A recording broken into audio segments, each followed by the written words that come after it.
এই উম্মত জাহান্নামে যাবে, কিন্তু হাতকড়ি থাকবে না, পায়ে বেড়ি থাকবে না, গলায় ছিকল থাকবে না। এই উম্মত জাহান্নামে গেলেও চেহারা কালো হবে না। জাহান্নামীদের চেহারা কালো, উঁচু হুম্মসওয়াদ্দা। ওলামাদেরকে জিজ্ঞাসা করেন, কোরআন বলতেছে এই উম্মতের চেহারা কালো হবে না। দারোগা মালিক জিজ্ঞেস করবে, এটা আবার কেমন আসামি?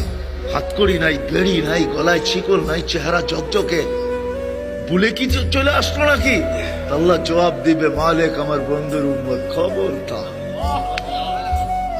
জিজ্ঞেস করবে, হাতকড়ি নাই কেন আল্লাহ? তো বলছে, এই হাত জীবনে একবারও যদি উঁচুতে ব্যবহার হয়ে থাকে, এই হাতে হাতকড়ি লাগে না। পায়ে বেড়ি নাই, যেই পাও জীবনে একবারও আমার ঘরের দিকে হাইটা গেছে, ওই পায়ে বেড়ি লাগে না মালিক। বলে, চেহারা কালো হয় না কেন? বলে, যেই কপাল একবার আমার কুদরতি পায়ে লাগছে, ওই চেহারা কোনোদিন কালো হয় না। ওই গলায় কোনোদিন বেড়ি লাগে না। 3 জায়গায় আগুন লাগাবে না, চেহারা, হাতে, পায়ে, বাকি শরীরে লাগায় দাও। মালিক আগুনকে বলবে, খুশি ধরো। আগুন আসবে ধাউ ধাউ করে ধরার জন্য। আল্লাহ আমাদেরকে কলেমা স্মরণ করায় দিবে, আমরা জোরে জোরে কলেমা পড়বো, আগুন বাইগা চলে যাবে। 1 বার 2 বার 3 বার।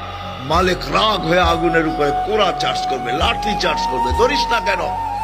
বারবার বলতেছি, ধরিস না কেন? আগুনের জবান খুলে যাবে, বলবে, লাইসালি সুলতান আলা মান ক্বালা লা ইলাহা ইল্লাল্লাহ মুহাম্মাদুর রাসূলুল্লাহ। এই কলেমা যে পড়ে তাকে ধরার ক্ষমতা আমার নাই, তুমি ধরো।